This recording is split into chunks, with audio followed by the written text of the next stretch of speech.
Hello po, mabuhay po kayo. Nandito na naman po tayo. Daily Bagis po. Ito na.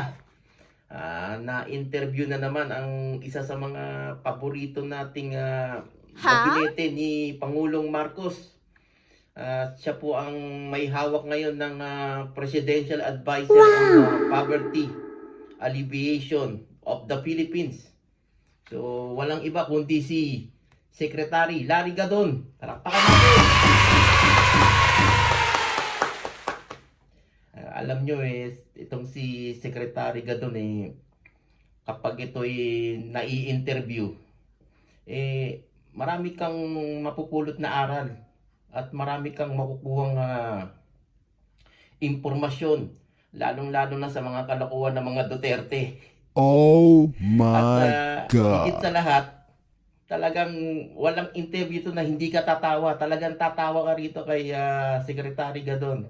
So, wag na nating patagalin at panoorin natin at pakinggan ng kanyang pahayag tungkol sa maagang pagdeklarasyon ni BP Sara sa 2028 presidential election. Ito na. Joining us now is Presidential Advisor on Poverty Alleviation, Secretary Larry Gadon. Good morning, Sec. Thank you for joining us again. Morning. Good morning, Angelo and Angela. Magandang umaga sa lahat ng mga taga-subaybay. Of course, Sec, diretso na ako. No? Yung major news ngayon, yung reaction nyo sa announcement ni VP Sara. Although expected, yung timing ika nga daw ng pag-announce, yun ang medyo ipinag-uusapan. Yes, that is no surprise. Kaya lang ito, gagamitin niya ito as a defense, at least on social media, doon sa kanyang impeachment case. Kasi sasabihin niya, porkit nag-announce siya ng pagkakatakbo ng presidente, ay siya ay being politically persecuted. Yan lang naman ang linya nila Wala naman lusot siya doon sa mga anomalya na doon sa kanyang intelligence and confidential funds. Yung sinasabi nila na confidential nga yan But how about this? Ito lang isang way ko point out Nag-certify sila na nagbigay sila ng 15 million sa Armed Forces of the Philippines doon sa kanilang youth summit. Sabi ng AFP, wala naman kami natanggap na meron ganyan. So doon pa na, kitang-kita mo na talagang may anomalya. That's aside from the Mary Grace Piatos and everything that is being mentioned now by her former organizer of Transarang Movement. No? Makikita mo na talagang ito. At saka isa pa, kahit naman mag-announce siya, wala siyang panalo Do you know that in 2021, she refused to run for president. Kahit anong pilit ang ginagawa sa kanya ng tatay niya, kahit na ang ginagawa ng Ransararan movement na lumawit na yung dila ni Vivian Perez, nakaka-Ransararan na yan, nag-nationwide pa sila ng online launching of the Ransararan, pero wala naman nanood. This is what happened, no? Nagpa-survey ang Malacanang noon noong 2021, middle part of 2021, na kung sino ang malakas na presidential candidates. Hindi nila ginamit dito yung Pulse Asia at saka SWS kasi alam naman natin mga bayaran yung mga yan propagandists yung mga yan. Kaya ang ginamit nila dito sa survey na ito ay yung mga congressman. The congressmen were asked to conduct an internal survey within their districts. At doon ay lumabas na ang number 1 ay si BBM.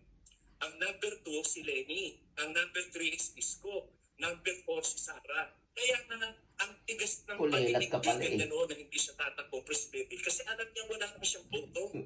Now, bakit siya tumakbong vice president? A family friend and a lawyer convinced her, ang sabi sa kanya ganito, sikat ka lang ngayon kasi tatay mo presidente. Pero kapag hindi na presidente yung tatay mo, makakalimutan ng mga tao and you can never go back to national politics. So, she decided to run as vice president of BBM. Kasi kami noon sa kampo namin nila BBM noon, sure na kami na mananalo kami dahil we also conducted internal surveys all over the country. namin yon na talagang number 1 si BBM at number 2 si Lenny, pero malayo. Yung aming huling data noon ay 18% si BBM, 11% lang si Lenny. And si Isko naman ay 5% at si Sara ay anywhere from 3 to 4% lang. Kaya talagang ang tigas ng paninindigan na Sara noon na hindi siya tatakbo kasi alam niya wala siyang boto. Ngayon, as Vice President, siyempre, halos wala siyang gastos kasi ang gastos ay na Martin Romualdez at saka doon sa lakas at saka doon sa mga supporters ni BBM. Tumakbo siyang Vice President kasi nga ang plano niya, at least manalo man na siya sa national position and then after that, saka na siya magplano sa pagka-presidente. In fact, alam naman namin noon na yan ang plano niya eh. Pero ngayon, sirang-sira na yung pangalan niya dahil dito sa confidential and intelligence funds. And you can see your interviews, hindi siya marunong mag-English, hindi siya marunong mag-expound na kanyang ideas, kahit pambisa lang, hirap na hirap siya i-explain. And she cannot answer Sabi ko sa inyo, matatawa kayo dito eh. No, so, saan ka mo nakakita ng ganyan na magpipresidente ka tapos wala kang idea sa government. And etong dami-dami na ng magandang nagawa ni Presidente Bongbong Marcos, hindi pa rin niya nare-recognize. Okay. Our economy is growing. No less than the World Bank is saying that we are the second fastest growing economy in Asia and one of the fastest growing economy in the whole of Asia. And not only that, our FDIs, yung foreign direct investments natin, ay lumalago. Bumabawi tayo since 2024 and 2025. In fact, this 2025, meron pumasok yung Samsung. They will put up a minerals processing plant in the Philippines. And this will create more than 3,000 BBM pa rin. direct jobs. Okay. And of course, the downline industries will also benefit from it. It will become a good economic stimulant. At napakarami pa. Ang ating healthcare napakaganda. Nagdoble-doble, 10-doble na nga ang benefits ng PhilHealth. And now we have the zero balance in all the DOH hospitals. Walang Maganda. babayaran ng pasyente. At ano pang sinasabi niya, walang accomplishment si BBM. In fact, even the international community is recognizing the leadership of BBM. In fact, dapat hindi tayo yung host ngayon, ang hindi dapat tayo yung chairman ngayon ng ASEAN. Pero yung nakatoka kasi na mag-host ng o maging chairman ng ASEAN ngayon, ay hindi sila ready. So they elected BBM as the chairman of the 2026 ASEAN. Okay. Isipin Sir, na, even the world leaders are recognizing his efforts and his accomplishments. Right. Napakarami pa. Ang dami-dami pa mga accomplishments in terms of job generation. We have hit the 96.1% employment rate in 2025 and that is the highest in 20 years. Ang daming trabaho ng mga tao. If you can see the people around, naku talagang makikita mo na maganda ang kanilang purchasing power. Napakaganda ng pamumuno ni BBM. Marami pang iba. Nakukulang isang oras para Opo, lahat opo. yan. Sige. In terms of agriculture, Tama ka dyan. alam niyo ba na number 7 na tayo ngayon sa top rice producing countries in the world because of the agriculture policies of BBM. Napakaganda ng mga ginagawa ngayon ni BBM. Pero lahat yan, hindi alam ni Sara kasi mababaw si Sara. She's very slow. She's very slow. Okay. Wala pa ng utak niya. Sec, okay, so you pointed out several factors there or issues, pero isa-isahin natin. Yung una muna pong survey na sinasabi po ninyo, that was done before. So we're talking about a different time now na yung mga survey ngayon, naunguna pa rin po si Vice President Sara Duterte. Binabayaran lang nila yung pulse Asia at saka SWS. Magbabayaran lang. Paano nyo po alam? Meron po ba kayong ebidensya na binabayaran nila? Wala nga siyang ginagawa. Abroad lang siya ng abroad. And wala naman siya you cannot see any solid accomplishments of Sara. Tapos sasabihin ng Pulse Asia, SWS, siya, top performer. Napapaiyak na ako sa kakatawa rito. Ang performance rating is very high. Anong performance? kasinungalingan yan. Bayaran kasi ang SWS sa tax agent. Naku, Propaganda yan. Secretary, meron po ba kayong Baka may ma-share kayong mga meron po ba anak kayong kayo. basehan or proof para Meron. po masabi na Kita mo, ha? bayaran sila? Nung bago palitan ng Smartmatic, ang ginagawa, kasi sindikato yan Smartmatic at saka itong Pulse Asia, SWS, whoever candidates that are listed by Pulse Asia and SWS, yung pinakilalabas ng Smartmatic. Paalam ang nagkaroon ng sobra namang coincidence yun. Nako. No? Pero Sec, okay. Magsasurvey sila ng 1,200 on a population or a voting population of 17 million Filipinos. Tapos 1,200 lang yung survey nila. Tapos meron na silang listahan agad. Ngayon pinakilabas ng Smartmatic. Oo, sige Sec, ibang issue yan. Kaya yung Smartmatic Balikan po pinalitan na natin. nga sila. Ito naman pinalit. Pagdaraya ko. Sec, ibang issue yan. Balikan natin yan sa susunod na bisita mo. Alam niyo kung sino Sino may po? Miro? Sino, Sec? Si Vizcaya. Oo nga. Timothy Construction. You can check that in SEC. You can check that in Comelec. Okay, so balikan po natin, Secretary, itong si VP Sara, yung kanyang pag-a-announce ng kanyang intensyon sa pagtakbo sa pagiging presidente sa 2028. Sabi po nila ay this would solidify yung mga support niya among lawmakers, especially lawmakers sa Congress, na maaaring mag-shift po yung boto. Yung mga bumoto nung nakaraan ng pro-impeachment ay maaaring hindi na bumoto. Bumaliktad na. Your take on that? Well, katotohanan yan. Nangampanya si Sara doon sa mga congressman na mga bumoto ng impeachment sa kanya. Anong nangyari? Lahat sila nanalo. Dito sa Manila, di ba? Kinampanya yung siniraan niya yung mga congressman na mga bumoto ng impeachment sa kanya. Ano nangyari? Nanalo. O asan yan? Sila Joel, sila Benny Abante, di ba? Lahat yan inano niya, kinampanya niya against, no? Pero still, binoto ka ng tao. So, walang endorsement power si Sara. Walang endorsement power. Sorry po siya kahapon nung sa kanyang maikling speech siya pag-announce sa kanyang intensyon sa pagtakbo.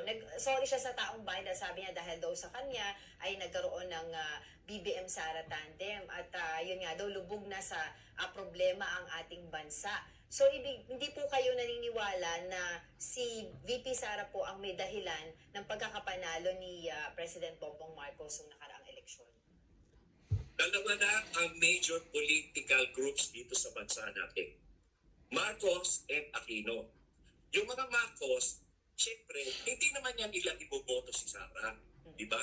Solid Marcos yan. At saka, paano nila iboboto? Ipapatapon yung libing ni Bulacay Verdin sa West Philippine Sea. At saka, ipapapatay niya si BBM, ipapapatay niya si Lisa, ipapapatay niya si Martin. Di natural, lahat ng mga Marcos loyalists at lahat ng mga Waray, yung mga taga-Tacloban, Leyte, hindi boboto kay Sara yan. Now, how about the Yellow Camp? No, itong mga Aquino Camp, kagaya ng Pinklawan, Dilawan, yung Liberal Party, natural hindi niyan iboboto si Sara kasi meron silang sariling kandidato na mas qualified. Andiyan si Risa Hontiveros, andiyan si Kiko Pangilinan, si Pang Aquino, si Coco Pimentel. Napakarami nilang mga matatalino na mga kandidato. So, bakit naman nila papansinin nga si Sara? Besides, galit na galit sila kay Sara dahil sa ginawa kay Lenny. Diba, ng tatay niya. At ganun din si Lenny, mas qualified siya kay Sara. No? At yun naman mga kaliwa. No? Yung mga kaliwa, siyempre, political force din yan, kahit paano. Hindi yan boboto kay Sara. Hindi yan galit na galit yan kay Sara, kay Duterte, di ba? Yung mga kaliwa, no? Hindi sila iboboto. Yung mga other minority parties, they will always start with the administration or the Liberal Party or the Dilawan, Pinklawan. Kasi ang purpose nila, makapagpasok na ng mga 3-4 na senatorial candidates. So, wala sa equation ang Duterte. Wala.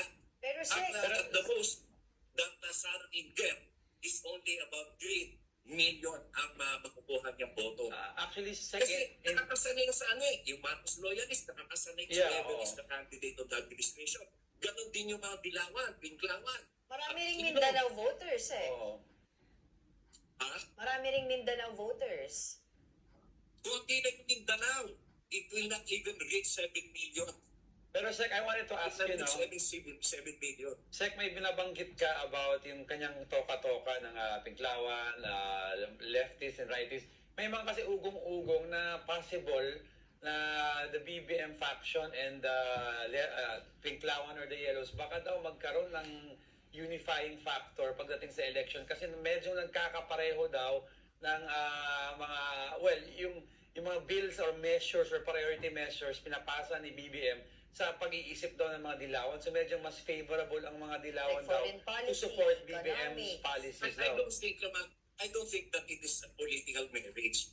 It's just that Possible. yung kasing mga dilawan, they criticize.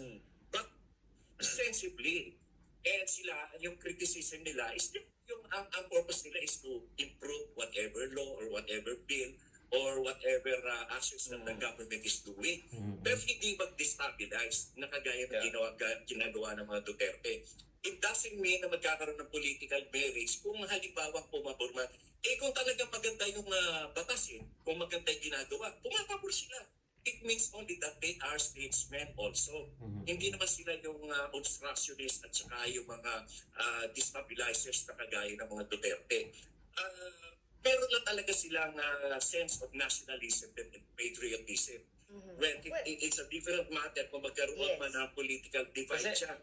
Pero I'm sure that traditionally it has been Marcos against Aquinos when it comes to Parang national nag-iba na yung elections. landscape, Sek, kasi pati si Senator Trillanes yung nakausap namin, medyo nagpo-float yung idea ng both parties, medyo open daw ang dalawang partido na mag-usap for this coming election, na mag-unify. Well, maganda yan. Maganda rin sana yan. Although I cannot say that I am competent to give any comment on that because we have not yet reached that point that we are going to discuss these matters with the other camp. No? And as far as I know and as far as I can observe, the Dilawans are very careful in their criticisms against BBM. And in fact, some of them are even praising the actions of BBM. That's right. It doesn't mean that they are politically aligned. It's just that when it comes to policies and for whatever actions that are good for the government and for the people, umaayos sila. It Pero doesn't si mean na, si pero yun nga maganda Alam mo yan nagagandahan dito sa mga Aquinos, Dilawans, and Pinklawans when they criticize, it's because there is a valid criticism. Whether it is good or not, ang purpose nila, unahin, hindi para mag-destabilize. Itong mga Duterte, destabilization, bakit nagalit kay BBM yung mga yan? Because they lost millions, hundreds of millions, billion, probably billions, dito sa pagkawala ng Pogo. Kanila yan silang operators ng Pogo At saka yung isabong, di ba? At saka yung mga illegal online gaming. At saka yung mga illegal na aliens na pinapasok nila. Kaya lahat yan, Duterte yan. Lahat yan ay kagagawa ni Duterte. So, galit na galit sila kay BBM kasi nawalan sila ng kita. Nawalan sila ng pera. Kaya ganyan. Well, ano naman po yung masasabi niyo, Sek, kasi mismo si Senator Risa Ontiveros herself acknowledges na mataas sa survey, malakas na kandidato itong si Vice President Sara Duterte. Sino ba yung nakikita mo na maaaring tumapat sa kanya? At this point kasi wala pang nakikita sa mga survey na ganun Alam mo, naliligaw na yan si Senator Risa Ontiveros kasi nagpapaniwala niya sa falsification. Falsification, SWS, puro mga sinungaling niya mga yan. How can they conduct valid and credible survey? Tatanungin lang nila, out of 112 million Filipinos, magtatanong sila ng 1,200. Okay, Secretary. Baka naman sa Davao na sila nagtanong, why don't they try asking people in Ilocos Norte and Ilocos Sur? Baka banggitin lang nilang pangalan ni Sara doon, pagsasampalin mo sila.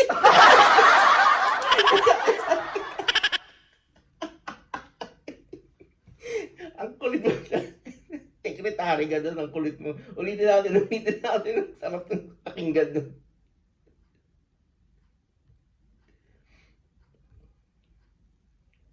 Nagpapaniwala niyo sa falsification. Falsification, SWS, puro mga sinungaling niya mga yan. how can they conduct a valid and credible survey? Tatanungin lang nila, out of 112 million Filipinos, magtatanong sila ng 1,200. Okay, Eh Secretary. baka naman sa Davao na sila nagtanong, no? Eh why don't they try asking people in Ilocos Norte and Ilocos Sur? Eh baka banggitin lang nila pangalan ni Sara ng Wala na po tayong oras, pero I'd like to ask you, anong mensahe mo kay VP Sara sa kanyang intensyon na pagtakbo? And of course, si former President Rodrigo Duterte ay haharap po sa confirmation of charges. Pero hindi po natin alam kung physically haharap siya, pero nakatakda po ang kanyang confirmation of charges sa Feb 23. I believe that former President Rodrigo Roa Duterte has already accepted the fact na doon na siya mamamatay. Siya mismo nagsabi niya na eh. Siyempre matagal yung hearing dyan. Sinabi na yan na tanggap na niya ang katotohanan na baka doon na siya mamatay. Yung tungkol naman sa kay Sara, kung ako sa kanya, para hindi na matuloy yung impeachment, mag-resign siya para makatakbo siya sa 2028 nang wala siyang baggages. Ngayon, gusto ko talaga siyang tumakbo kasi gusto ko siya mapahiya. Gusto kong mapahiya sila dyan sa sinasabi nila na ang nagpanalo kay BBM ay si Sara. Hindi nga nila kaya magbuo ng rally. Kasi yung nag-speech siya kahapon, pinatanggal yung OVP seal sa backdrop niya eh. What? Do you think doon na papunta yun? Maaaring mag-resign siya, do you think? I really cannot tell because I haven't seen the whole press con. I only watched the some segments of it kung saan niya sinabi yung gusto niya ako si Sara Duterte tatakbo bilang Pangulo sa 2028. And aside from that, hindi ako interesado kasi alam ko naman na yan ang sasabihin niya. Gagawin lang yan depensa yan na kita nyo na, pinipersecute ako kasi nagsalita ako na nagdeklara ako na tatakbo ang presidente and they want to destroy my chances, mga ganyan. Drama na lang yan, drama rin. Masyado nang madrama. As always, maraming salamat po sa iyong oras. Presidential Advisor on Poverty Alleviation, Secretary Larry Gadon. Thank you so much. Yes, thank you, Angelo, and thank you, Angela. At magandang araw sa inyo lang. Thank you, Sec. So, yun po. Kita ninyo naman kapag talagang ini-interview talaga si Secretary Gadon, talagang wala talagang oras na hindi kayo tatawa, talagang tatawa kayo. So, eto, warning to warning sa mga survey company. Nako, mag-ingat-ingat kayo pag pupunta kayo ng Norte Ito na, narinig nyo kay Secretary Gadon. Huwag niyong babanggitin ng pangalan Sara, baka pagsasampalin kayo doon. Ang pinakamagandang gawin nyo, isulat nyo na lang sa papel. Sulat nyo sa papel.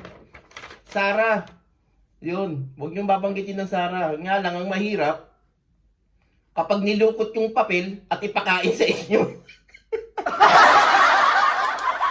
So, mga kababayan, hanggang dito na lamang po. Bye-bye po.